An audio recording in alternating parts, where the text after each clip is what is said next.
രാഹുൽ മാങ്കൂട്ടത്തിനെതിരായ പുതിയ കേസിൽ എഫ്ഐആർ വിശദാംശങ്ങൾ 24 കേസിൽ രാഹുൽ മാത്രമാണ് പ്രതി.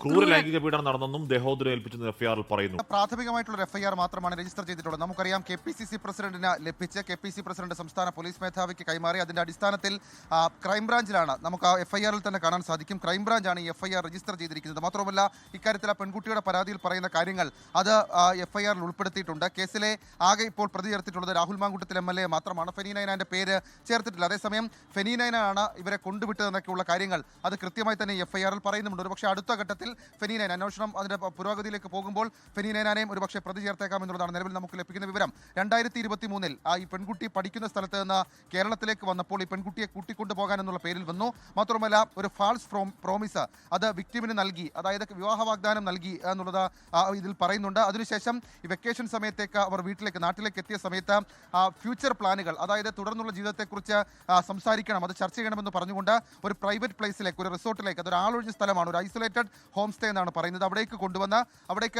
കൊണ്ടുവന്നത് ആ കാർ ഓടിച്ചത് ഫെനി നൈനാണെന്നുള്ള കാര്യം എഫ്ഐആറിലും പറയുന്നുണ്ട്. അതിനുശേഷം അവിടെ വെച്ച് ക്രൂരമായി പീഡിപ്പിച്ചു എന്നുള്ളതാണ് പറയുന്നത്. അതായത് despite her resistance the accused assaulted brutally and raped her using force also causing injuries to several parts of body എന്നുള്ള കാര്യമാണ് പറയുന്നത്. അതായത് ക്രൂരമായി ലൈംഗികമായി പീഡിപ്പിച്ചു, അതിനുശേഷം ദേഹമാസകലം അദ്ദേഹത്തിന്റെ പല ഭാഗത്തും മുറിവേൽപ്പിച്ചു, ദേഹോപദ്രവം ഏൽപ്പിച്ചു എന്നൊക്കെയുള്ള കാര്യങ്ങൾ എഫ്ഐആറിൽ പറയുന്നുണ്ട്. ഏതായാലും ഈ കേസ് SIT തന്നെയാകും അന്വേഷിക്കുക. ക്രൈംബ്രാഞ്ചാണ് എഫ്ഐആർ എടുത്തതെങ്കിലും അതിനുശേഷം തുടർ നടപടികൾ ആരംഭിച്ചിട്ടുണ്ട്. അന്വേഷണം ഇതുമായി ബന്ധപ്പെട്ട് ആരംഭിച്ചിട്ടുണ്ട്. ഈ പെൺകുട്ടിയെ കണ്ടെത്തിയവരുടെ മൊഴി രേഖപ്പെടുത്തുകയാണ് ആദ്യഘട്ടം. അതിനുവേണ്ടിയിട്ടുള്ള നീക്കങ്ങൾ അത് അന്വേഷണ സംഘം ആരംഭിച്ചിട്ടുണ്ട്. ഏതായാലും രാഹുൽ മാങ്കൂട്ടത്തലിനെ സംബന്ധിച്ച് നേരത്തെ ഇപ്പോൾ അന്വേഷണം നടന്നുകൊണ്ടിരിക്കുന്ന അതിജീവിതയുടെ പരാതിയേക്കാൾ കുറച്ചുകൂടി ഗുരുതരമായിട്ടുള്ള പരാതിയാണ്. കാരണം ലൈംഗികമായി പീഡിപ്പിച്ചതിനപ്പുറത്തേക്ക് വിവാഹ വാഗ്ദാനം നൽകി.